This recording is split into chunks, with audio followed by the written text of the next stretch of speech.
Welcome everyone. Here in this video we'll study about the different structures of proteins.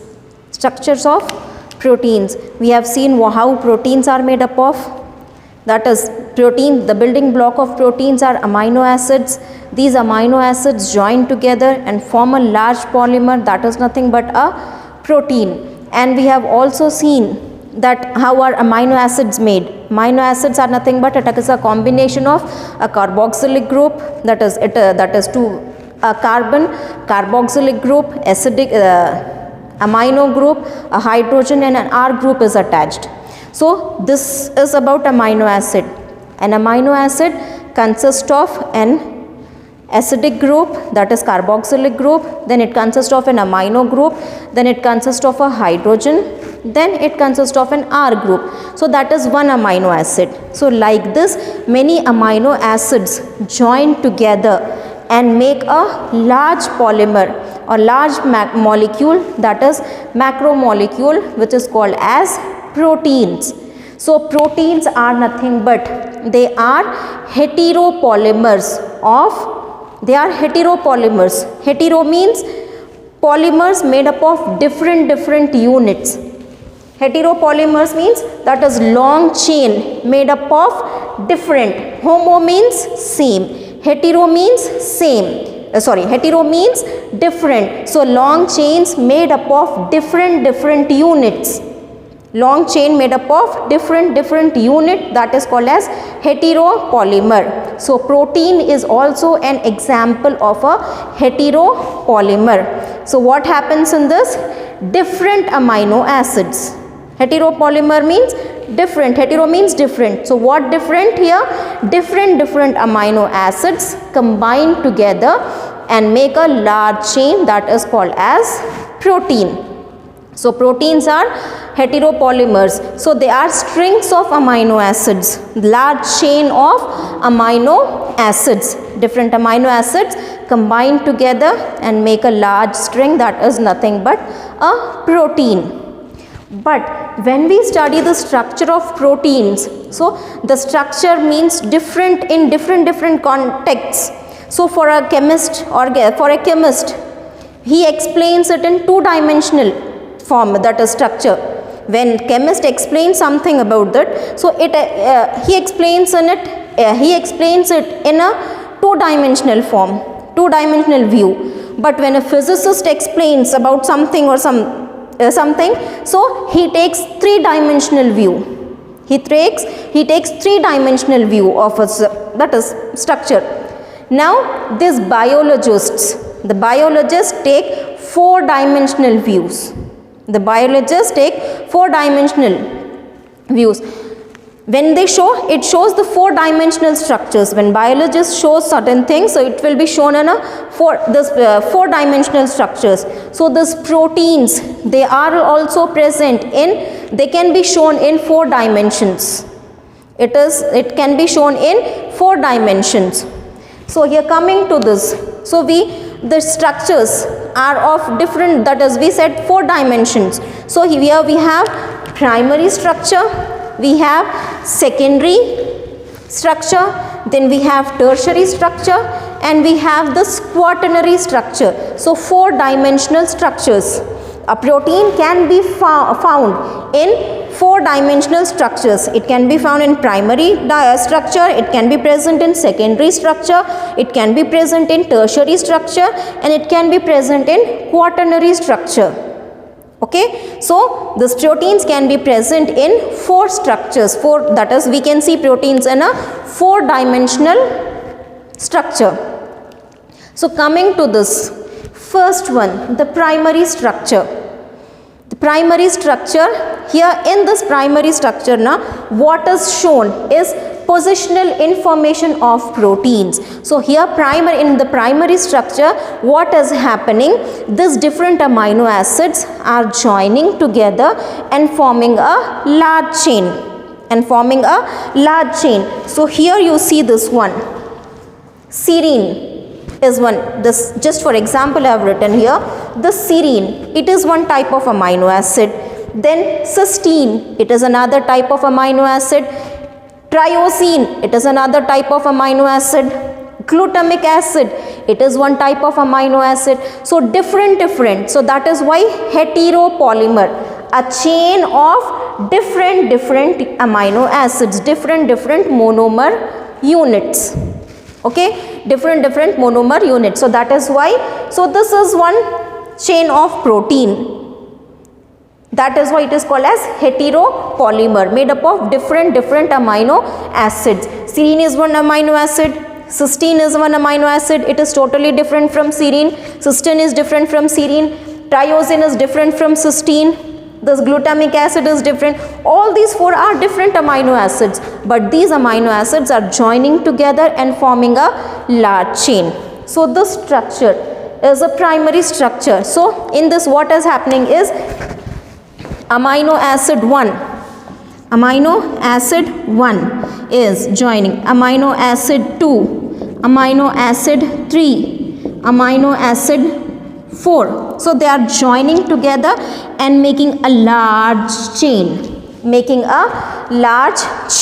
So this type of structure where a large chain is formed by the joining of amino acids, then this structure is called as primary structure. It is just a linear structure where that is small units are joining together and forming a large chain.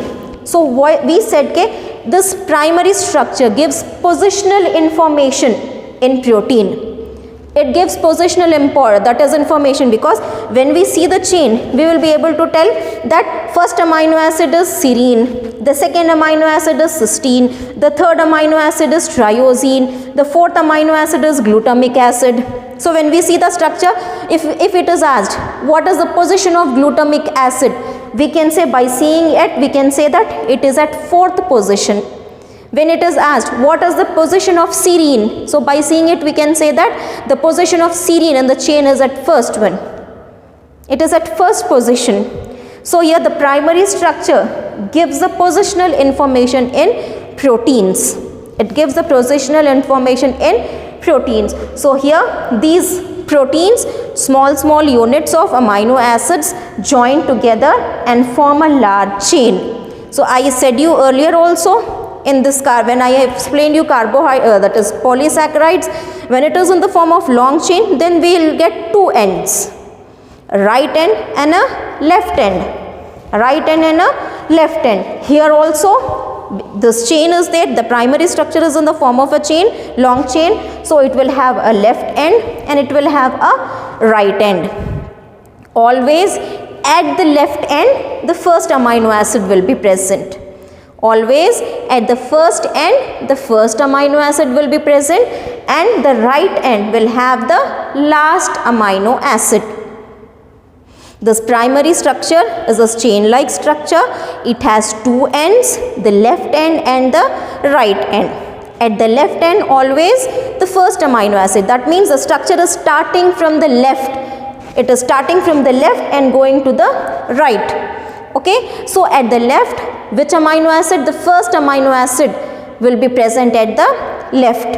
Okay, first will join with second, second will join with third, third will join with fourth. So like this. So at the right end we have the last amino acid. At the right end we have the last amino acid.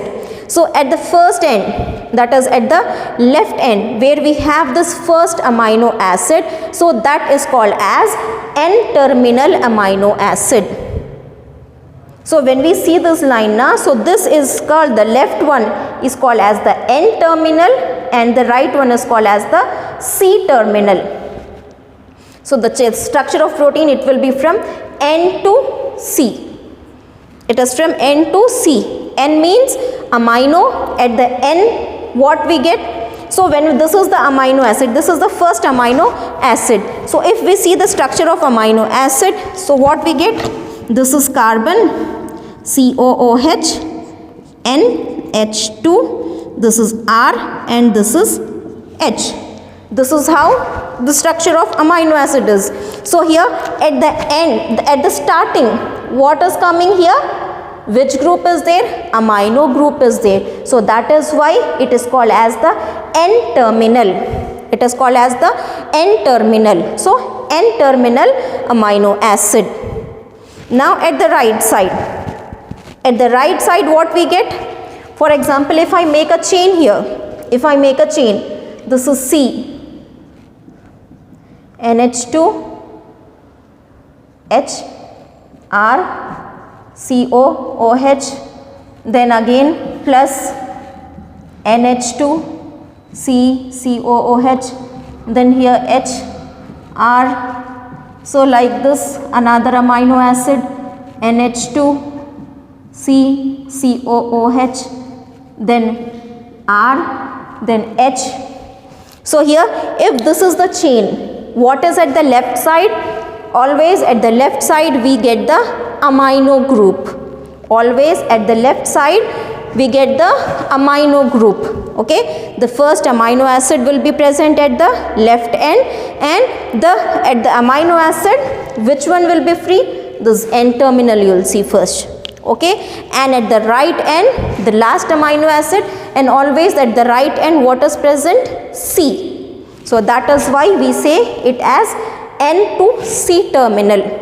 At the end carboxylic acid will be there, and at the starting amino group will be there. So this is the N terminal in this primary structure. This is the left end and the right end. Left end is called as the N terminal, right end is called as the C terminal. At the left end first amino acid will be there, at the right end last amino acid will be there. The amino acid at the N terminal is called as the N terminal amino acid. The amino acid at the C terminal is called as the C terminal amino acid. So this is how the primary structure is. Now coming to this secondary structure. Proteins can be present in a primary structure. So it is a thread-like structure, just straight. But a thread cannot be present continuously straight. It cannot be like rod-like. Sometimes what happens? The thread folds. Thread cannot be straight, cannot be kept ramrod straight throughout. So at point what happens? This thread folds itself. The thread folds. So what happens here is, in the secondary structure, the primary structure was this one. So what happens in secondary structure? This thread-like structure folds itself. Okay, this thread-like structure folds itself. Not the whole thread will fold. Some will be like this itself, the straight, and some part of the thread will fold itself. Coil. What is happening? It is coiling. The thread shows folding, or the thread shows coiling. That is helix. When it coils, we call it as helix. So this is the helical structure. This is the helical structure. So this coiling is called as helix. So always the coiling will be at the right hand. Okay, the coiling is always right-handed. So we get right-handed helix. So the proteins in this, what happens in the secondary structure? This primary structure gets folded at certain points, gets curved, that is coiled at certain points. So because of this coiling we get the secondary structure. This type of structure is called as secondary structure. So the secondary structure can be in the form of helix. We can get the secondary structure in the form of helix, or we can even get them in the form of plate-like structures. Combining. So like this, something coiling is there, like this helical coiling or like this coiling. So like this folding. So this is the beta pleat shape structure. This is the alpha helix structure. Okay, so but here what is being said is, in the secondary structure the thread or the primary structure shows coiling. It gets coiled. So this is the secondary structure, and the coiling, if coiling is taking place, coiling is always right-handed. Now coming to this tertiary structure. Proteins can be found in primary structure also, it can be found in secondary structure also, and it can be found in tertiary structure also. So what happens in tertiary structures? This structure folds upon itself like this. It folds upon itself. The primary structure folds upon itself. So like this is the straight, this is this one. Now what happens? It is folding upon itself. So this type of structure is called as tertiary structure or three-dimensional view of protein. It gives three-dimensional view of protein. So it is a tertiary structure. What happens? So first it was straight, then it showed coiling, then the coiling is upon itself. It is wool, in the wool, in this ball of wool you see. It was straight, then a little coil, then again it has coiled upon itself only. When you see the ball of wool, you will be able to understand it, how this coiling itself is done on it one. So this is an example of a tertiary structure of protein. In tertiary structure, the coiling is done upon itself. The primary that is the structure shows coiling upon itself. This tertiary structure is very essential for biological activities. All the enzymes are in the tertiary structures. Almost all the enzymes are in the tertiary structure. So the proteins that is the tertiary structure of protein is very, very, very important, because if proteins are not in tertiary structures, then enzymes cannot be that is, it affects the biological activity. Enzymes cannot be made, or enzymes will not work. So if enzymes has to work, then the proteins has to be in the tertiary structure. Now coming to this last one, that is the quaternary structure. In this quaternary structure, what is happening is more than two protein chains, that is two protein chains or more than two protein chains are combining. More than two protein chains are combining. So the example is adult human hemoglobin. We have inside our body hemoglobin is there, which will be helping in the transporting of oxygen in our body. So this hemoglobin consists of 4 units. 4 units. So it has 2 alpha subunits and 2 beta subunits. Okay, in adult hemoglobin 4 units are there. So here out of that 4, 2 are similar.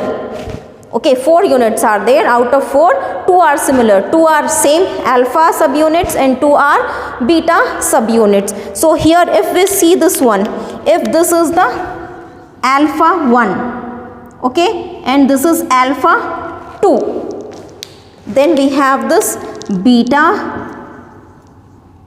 1, beta 2. So now it is a combination of more than 2 units, that is 2 chains. 1, 2, 3, 4. Or if this is 1, if this is the tertiary structure, here at this one more linear structure is joined. So this is also called as quaternary. So in quaternary, more than one chain of protein will be present. So combination of more than one protein chain. So proteins, how are they formed? Because amino acids are joined. Amino acids are joined by peptide bonds. So here more than one peptide bond, more than one peptide chain forms this quaternary structure. So this was all about the structure of proteins. In the next video, we'll talk about another topic.